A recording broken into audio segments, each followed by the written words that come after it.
Welcome to another episode of the Star Local Media High School Sports Podcast. My name is Matt Welch, being joined by Devin, Hasson, and David Wolman.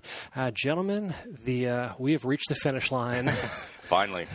It's been a long, arduous march to this point, but nevertheless, folks, we are here and we have the first week of high school football for our 5A and 6A programs on the horizon. It gets going on Thursday. We are obviously getting all our ducks in a row for this week, and just you kind of forget in the moment just how much work goes into preparing for just the opening week. And obviously, we've still we've got plenty of season ahead of us. But yes, it is finally here, and that means that we are now down to the last of our 5-part season preview.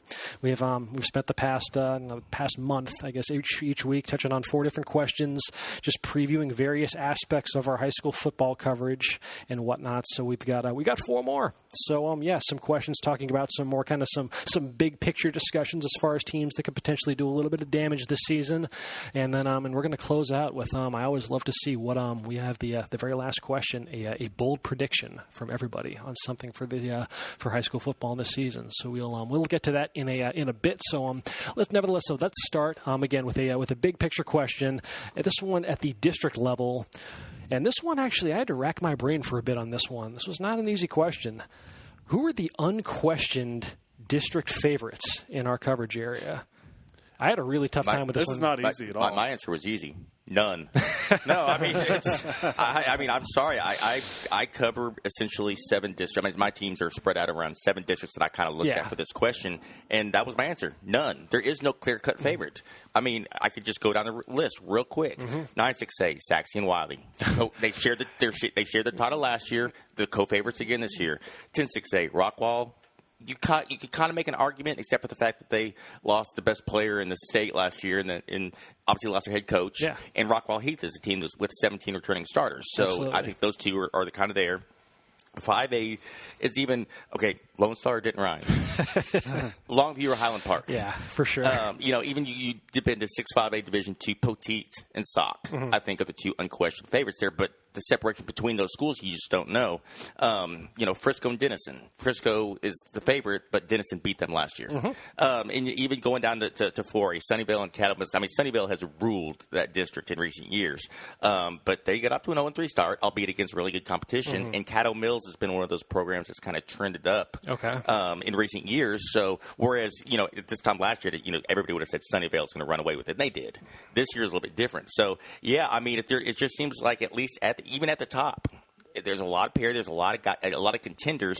As you guys said, it was hard to come up with one. Did you come up with one? I did come up with one. I'll get to my one. David, did you kind of reach the same little roadblock that we did, as far as there really isn't really that many unquestioned, if any, unquestioned district favorites in our coverage area? I am on the same line as you guys right there. Okay. I did not find one unquestioned district favorite out there, even though there was at least one team last year that went undefeated in district, which is Marcus and 6A right there. But even though the 2 games that they had 2 games that were really close. So, Flower Mound, I think that was only a 3-point game right there. Oh, yeah. They had a number of games that were really close. Yeah. And then Capel, it was only 15-7 game right there. And Capel, they started 4 sophomores, the majority of last year. And, they're returning a lot of kids this year. So, that game could be up in the balance right there.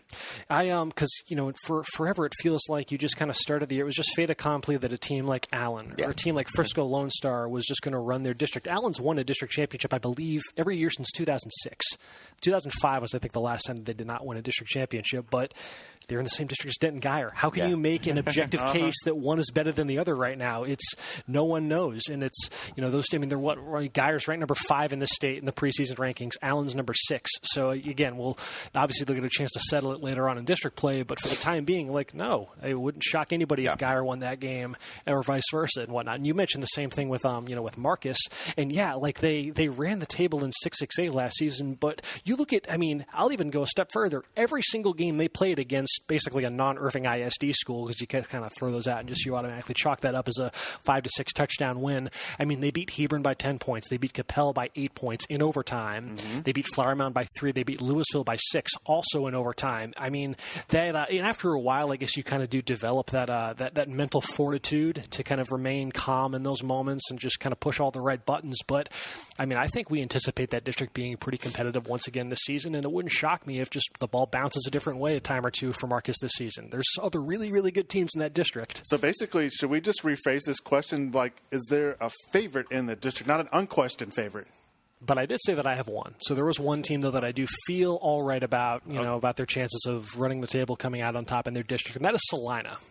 They're it's kind of a bit of a deceiving record that they have right now. They are just 1-3. It's been a long, long time since Salina started the season 0-3. I think maybe back in the 80s, based on what I've been able to track down. But you look at who they played. They lost games to Melissa and Paris, 2 games in which they had a lead in the fourth quarter, and those are 2 very, very solid programs.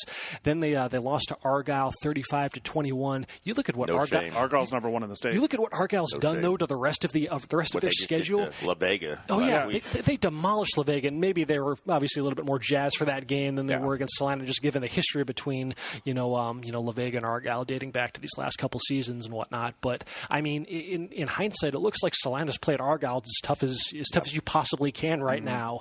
It is a fascinating what if. So I was at that game. Like that was a 1-score game inside the final minute of the first half, and Salina was backed up deep in its own territory.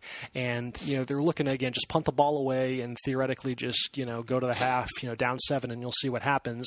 Argyle was able to block that punt, and then they got the ball on the 1-yard line and then scored with like 9 seconds left in the half to go up 14. So it's, who knows, I mean, what it would take to actually get over the hump in that game. But I would have been fascinated to know if, so in a 1-score game, it felt like Salina had started doing some nice things on defense.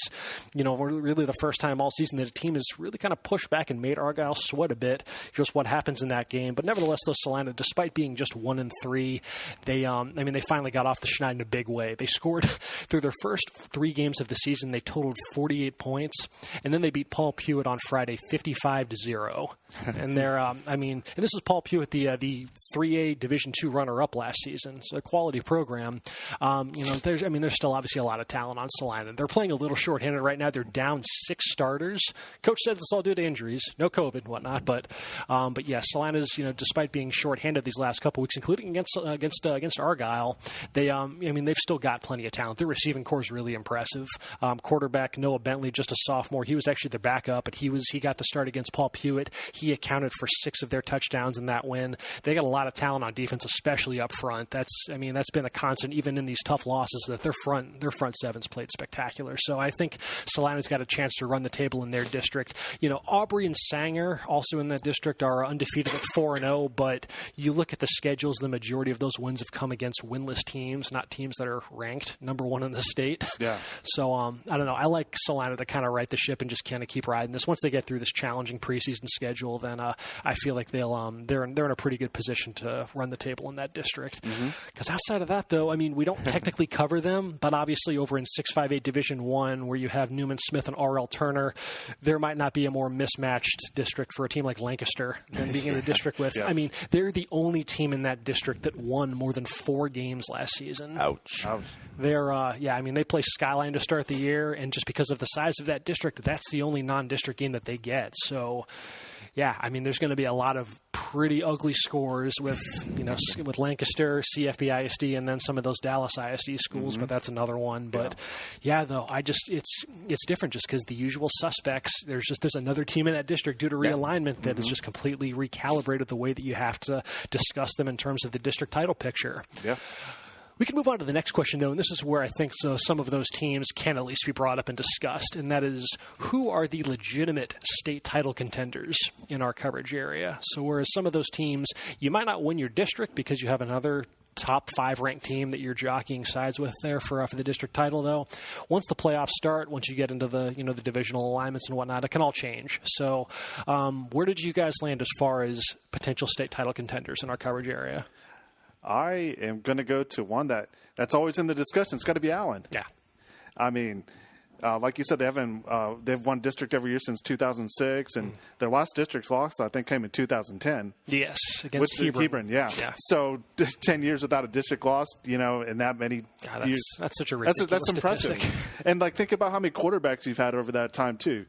Last year you had Raylan Sharp, and this year, you have a couple guys like General Booty, I think you said. It sounds like General Booty is going to be the guy. That's at least from what I've been able to discern. It sounds like he's won out in that competition. And of course, it seems like they're going to have another, with that size of a school, they can bring in all the talent that they want. And, you've got the Green Twins, and then you got a Hawaii commit and Jordan Johnson right there. Yeah. He had a spectacular playoff game, almost 200 yards last year. Yeah. Is that still that crazy stat that was like 188 yards on 7 touches? Yeah. 7 touches? 188 yards and 3 touchdowns on 7 touches. I'm in concert with you. Just off reputation. Now, granted, it's as we've talked about on previous episodes, Allen's not without its question marks this year, just because again, we have to see. It sounds like the quarterback situation though has been resolved, so that's at least one step in the right direction. Yeah. They're still having to replace 10 defensive starters, 9 of whom were named to the all-district team. But history says that they tend to reload on that side of the ball pretty seamlessly. But it's it's an entirely different equation though each season, so it doesn't necessarily guarantee you'll be able to do the same this year. We'll learn early on what Allen is, because they're they should have their way with Plano East in their opener, but after that though you bring in Atascocita, they're ranked in the top 15, is Cedar Hill. They're also ranked in the top 15. They got probably the best quarterback that they might. Caden Salter. Yeah, Caden Salter. Yeah, that's probably the best quarterback Allen will see during the regular season. It'll be these first 3 weeks are going to tell us a lot about what Allen is. But yes, just off precedent. They had obviously last year. You lose in the second round. That snapped a 7-year run of advancing to at least the state semifinals. Just off track record, though, they have to be mentioned as far as being a state title contender. Even though they are in a different region this time, so it's you're no longer in Region 2, so it means you do have to now worry about some of those roadblocks with the Arlington schools. Martin and Arlington High are always strong. Euless Trinity, and then of course, you look one spot below Allen in the state rankings, Southlake Carroll, maybe the best quarterback in the country, with Quinn Ewers, Texas commit. Yep. That's a team that's been right on the doorstep in recent years, and they just had they just got Duncanville. So, but Duncanville, DeSoto, Cedar Hill, they're over in Region 2, so you wouldn't have to worry about seeing any of those schools until the state semifinals. So it's a bit of a different roadmap, but naturally, just because Allen's Allen, though, you have to mention them. And I'd imagine at the 5A level, got to mention Lone Star, right, Devin? Oh yeah, that was the one that sprung to mind first. A team that we've talked a lot about here these last few weeks. Marvin Mims, obviously, it's just everybody knows what he did last year in setting state and national records. Yeah. And that's so obviously that's a hole you're not going to be able to just fill with one person. But they have just their personnel, especially on offense. That Garrett Rangel coming back after the season he had, throwing for over 4,500 yards, and Jaden Nixon is a really nice running back, averaging nearly 9 yards per carry. Even without Marvin Mims, they have playmakers all over. They do. In that receiving core. Trace Bruckler is probably going to be the lead guy going forward, but there's 4 or 5 other guys that showed flashed their potential last year to step into more of a starring role. It's not going to be one of those situations where, it didn't matter if you double teamed Marvin Mims last year anyway; he's still going to make the catch. But you can't focus on one guy, and I think with the running dimension that Jaden Nixon has, their defense is solid. They have 5 guys back there, all 5 of them were all district guys last year. They're deep, especially for a 5A program. They got depth that some other 5A programs don't have. So, and you look at their track record. Last year, they've made solid runs. They've won, district titles, for the last 5 years. And this also could be a case where they finish second in their district and still are able to make a sustained run, because we just mentioned the Ryan factor, but it's going to be really interesting to see how that playoff bracket shakes up, because that's such a tough region. Yeah, because again, and one of the other, poor West Mesquite. I bring that up because they got we don't have to play Lancaster this year. Oh, instead we're going to move Highland Park and Longview in. Oh, well, great. That's going to make things a lot easier. But with those two and the Lancaster, with all those just teams lurking in there, it's going to be interesting to see how that bracket plays out, and because you're going to have some colossal heavyweight matchups early in the playoffs. But I think Lone Star, again, I think they have the pieces to make a run. again, it's going to take all these teams a couple weeks to kind of round into form and hit their stride. And it's going to be who gets hot and whatnot. But I certainly think Lone Star is going to be right there with them. Down at the private school level, I would be remiss if I didn't mention John Paul II. Yeah. Obviously, a lot was made last year of their historic run.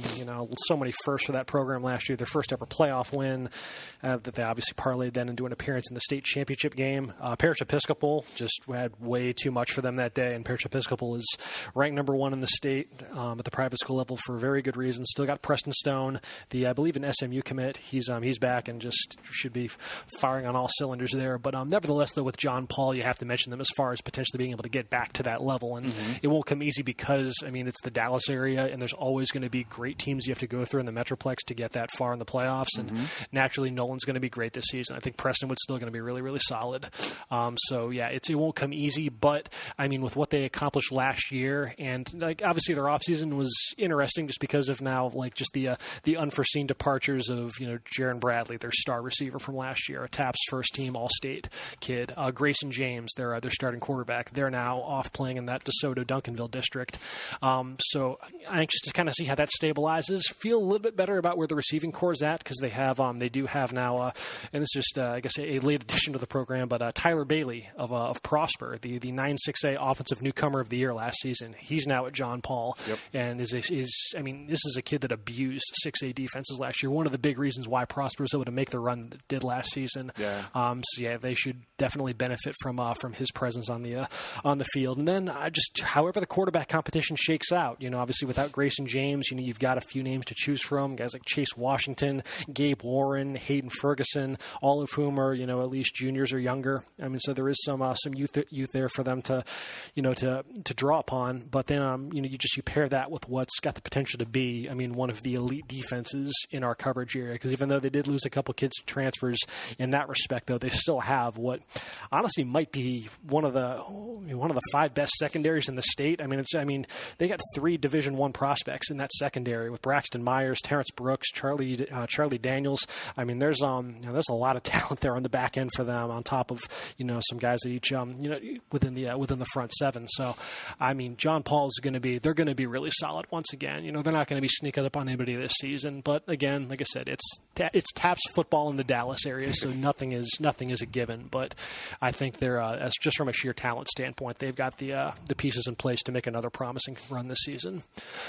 All right, so that'll move us to our third question, our second to last question of our season preview.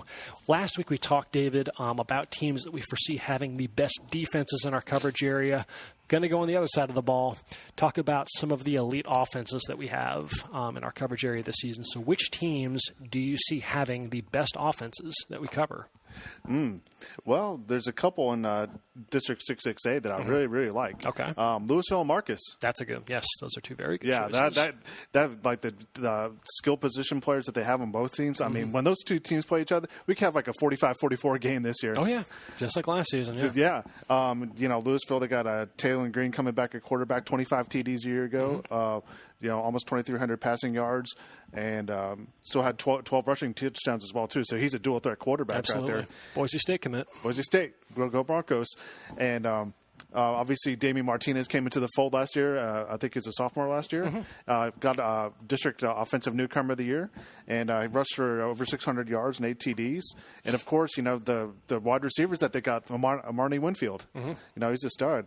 8 touchdowns, almost 800 receiving yards, and on the other side of him is Isaiah Stevens. So, that's a pretty good 1-2-3 punch right there. Big expectations for Louisville this season, just with all of that continuity that they have. We'll see what they've got. Obviously, some guys to replace on defense, but they are pretty fortified up front on offense as well, just to go along with all that ridiculous talent at the skill positions. Exactly. Like I said, more than 2,200 yards back passing wise, more than 1,100 rushing yards returned from last season, and then more than 1,400 receiving yards are back. So, it sets up nicely for Louisville to build off a year in which they averaged 38.5 points per game and 385 yards per game last season, and I could very well see that being the number 1 offense in 6A when all said and done. Yeah. Let's see, Devin, where did you land on this as far as an option for the best offense in our coverage area? We've talked a lot about Lone Star and Ryan, and rightfully so. But somewhat overlooked sometimes is Frisco Independence. I mean, this is a team that was coming off, their best season in school history, making it to the regional semifinals. And if they were placed in a different district, they'd be a district favorite in a lot of those. They could have been the answer to number one if they were in a different district. In most districts, you see that you have the number 12 ranked team in the state in your district, and you're thinking, oh, crap, everything runs through them. And then you have the number 1 and 2 teams in that same district. And as much as we talked about the Lone Star and their video game offensive numbers, I mean, look at Independence. They put up huge numbers last year. They have 8 returning starters. Braylon Braxton, their outstanding quarterback, accounted for more than 4,000 yards, 56 touchdowns last season. Threw for more than 3,000, rushed for nearly 1,000. He's only going to be better this year. They have one of the best tight ends in the state with Elijah Arroyo. Zagil McMillan leads a receiving group that's deep and good, talented. Reggie Bush, has the name. He was used limited last year, but he averaged 7 yards a carry last year. Interested to see what they do with him. And then, on the line, they have 2 all-district offensive linemen, Trace Madrid, Tyler McKinney. So this is a group that is going to be able to put up points. That's going to be a couple fun games especially when they play Lone Star, to see those 2 offenses go back out. Yeah. But again, like I say, don't sleep on this Independence team, because it's not just, we talked about this kind of being a 2-team race for the district championship. Well, Independence can make things very interesting, and they could make it a 3-team affair. Don't forget about Jaden Orr, 1,000-yard rusher last year. I always wonder where, a team like, it feels like forever when we've had this discussion, McKinney North always works its way into the mix. I mean, it was last year. I think they did have the best offense in our coverage area, and they just rewrote the record books for McKinney ISD. This year, obviously, they've got a ton to replace. So if they do get back, it's basically just a belief in the system that they've been able to have so much success running all these years. Because outside of J.J. Henry, there really aren't a whole lot of tried and true contributors on that offense. Obviously, Jaden Smith saw time in relief of Manny Fincher last year, and still impressed. And it feels like it's been forever since North didn't have a great running back. But obviously, you got to see what shakes out at quarterback between Hayden Richardson, Gavin Constantine. They're going to be pretty young, just elsewhere at receiver beyond Henry. But again, just you look at what that system has done in recent years, and obviously they've got a new offensive coordinator and whatnot, with Kendall Brewer taking over for Kyle Harden, who's now the head coach over at Crandall. Nevertheless, the McKinney North, just their track record does suggest they're still going to be formidable on offense, though it's just going to be, it might take a little bit of time for them to get there because they do have so many newcomers, but it also helps, though, when you do have one of the best receivers in the entire state to throw to on the outside with J.J. Henry. And naturally, I hate to beat a dead horse, but Allen has to be obviously mentioned in this kind of conversation as well, just because for all the question marks as to who's going to replace who on defense, that offense, though, as we've mentioned earlier, their skill positions are just so stocked with again, Jordan Johnson at running back. He didn't start the year as the starting running back. Selden Manning was their starter last season, but when Manning went down about midway, 2/3 of the way through the season, Johnson really, really flourished. He averaged almost 10 yards a carry on the year. You'd imagine with more responsibility that he's going to have another really strong season. And then to that same tone, the Green Twins, you got to pick your poison with those two. Yep. Just their skill sets are so similar, and that obviously they're incredibly. You could basically take those players and line them up at linebacker, and it wouldn't look at all out of place. They're so physical and tough to bring down after the catch. It's just you don't know which one is going to destroy you for an 85-yard touchdown on a deep ball and whatnot. But again, it sounds like they've settled on their quarterback, and to be General Booty, the transfer from the California area. So we'll see. Again, he's got all the weapons he could ask for as far as getting acclimated to a stage the caliber of Allen. They've got the majority of their offensive line back, which wasn't the case last season. They had 5 brand new starters on the O-line. So, again, we'll see what happens on the defensive side of the ball, how they answer those questions there. But they should be pretty well fortified on offense this season for sure. Mm-hmm. All right, so let's see. Let's close this out with a bold prediction. Always anxious to see where this goes. What is one bold prediction you have for high school football this season? I'll roll with it. Okay, what you got? Well, and I basically rolled out my district predictions over the last week. And there's some stuff that, Rowlett returning to the playoffs after missing out last year. That's not bold, though. Mm-hmm. That's, I think a lot of people would kind of peg them. But no, I guess the one that sticks out, just, I guess, when you look at from last season, this season, and I kind of tipped my hand a few weeks ago. Frisco Liberty will make the playoffs after a 1-9 season last year. Okay. Nice little change of scenery might do them some good over in D2. Yeah, I think going from one of the smallest schools in Division I, dropping down, and now they're the biggest school in 7-5A Division II, getting out of that aforementioned District of Doom with those heavyweights in Division I. And again, you look at their 1-9 record. They had some games where they were competitive. Oh yeah. Even with schools that they were maybe not matched up with very well. They got 16 returning starters. They got a quarterback coming back, and Will Glatch, who threw for nearly 2,000 yards and 13 touchdowns. They have an outstanding wide receiver. Evan Stewart, 4-star one of the best in wide the area. receiver. Yeah, is just a big-time playmaker. He's got offers from all over the country. Connor Holstein, another reliable guy back there. Jonathan Bone in the backfield. Their defense has, Prince Ugo. And, I mean, they have several all-district performers on defense. And I think, if you just look at the district landscape, and I think you got to, take that into consideration, it's going to be tough. To go from 1-9 to a playoff team, because you got to learn how to win. That's one of the things that some of these teams struggle with. But I think if they can get off to a good start and build some confidence, I don't know if they can, rise to the top, because that's going to be a tough district with Frisco and that group. Yeah. But slide into that third or fourth spot. I think the potential is there for Frisco Liberty to be one of those turnaround stories, going from one win to the playoffs. David, where did you land for your bold prediction? How bold did you go? Oh, not as bold as Devin. Devin had definitely had. I think he definitely had the boldest one out of anybody right here. So he definitely wins that award right there.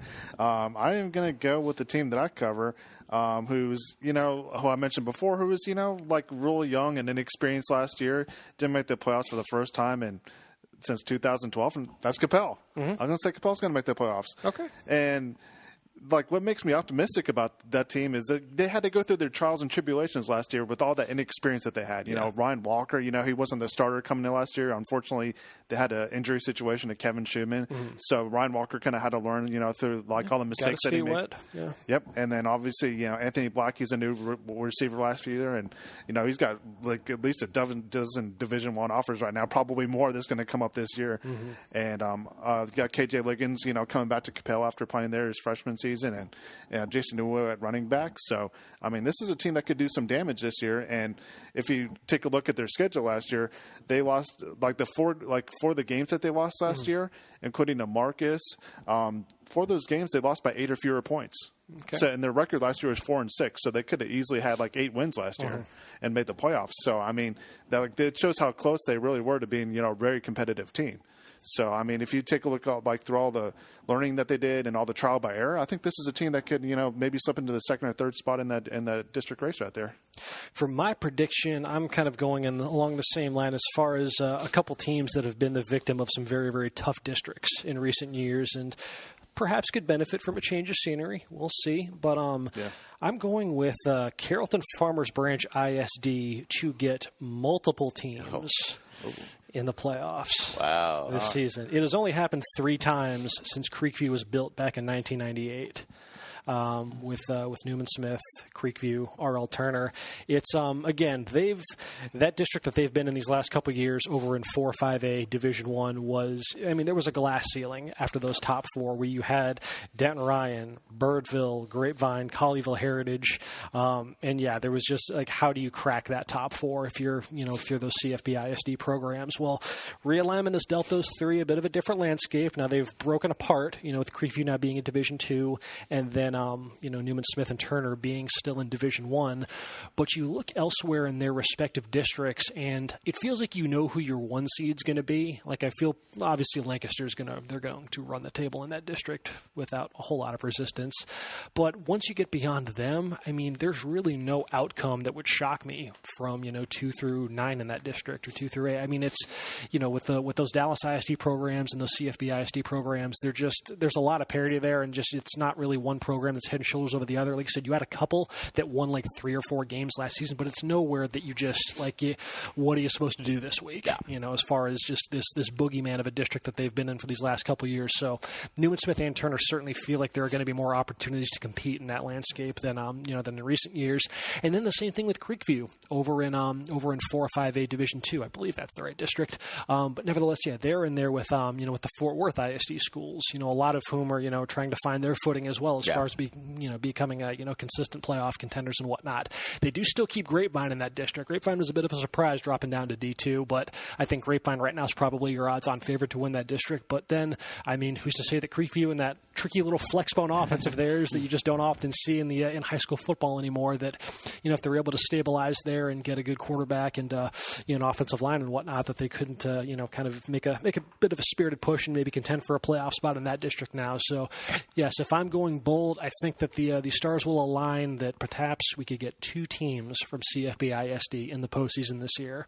Hasn't happened since 2015. It's not as long a drought as I had imagined, but nevertheless, though, that's where I'm leaning. So if I have to guess, it would be Creekview and Newman Smith that are the ones that qualify. Earl Turner, first-year head coach, and Michael Farda, their just their offseason was a little bit rocky just because of the countywide health orders and whatnot. Did not get to spend as much time together as a first-year head coach would have liked. So for this is just kind of a culture building, kind of a groundwork laying season for them. So so that's kind of where I'm at. Creekview, Newman Smith in the playoffs. Lock it down. Lock it down.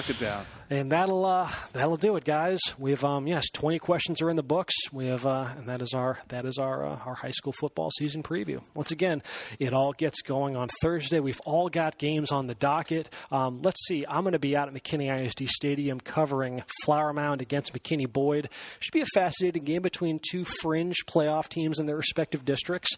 Both teams are going to be breaking in a bevy of new skill position talent. Excited to see what they've got. What do you guys have going on Thursday?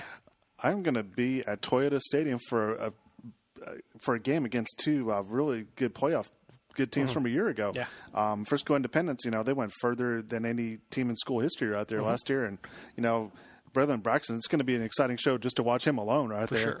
And obviously Frisco, first year under Jeff Harbert, look what they did last year, and they returned the district MVP and Chase Lowry. So there's some fascinating fascinating storylines to this one right here. How about you, Devin? What you got lined up on Thursday? I got North Mesquite and Trimble Tech. I don't think it's a forecast of a future playoff game. But, no, I'm curious to see. I really wanted to see North Mesquite. They're, Coach Cedar over there has been trying to build that program, get that program, turned back in the right direction.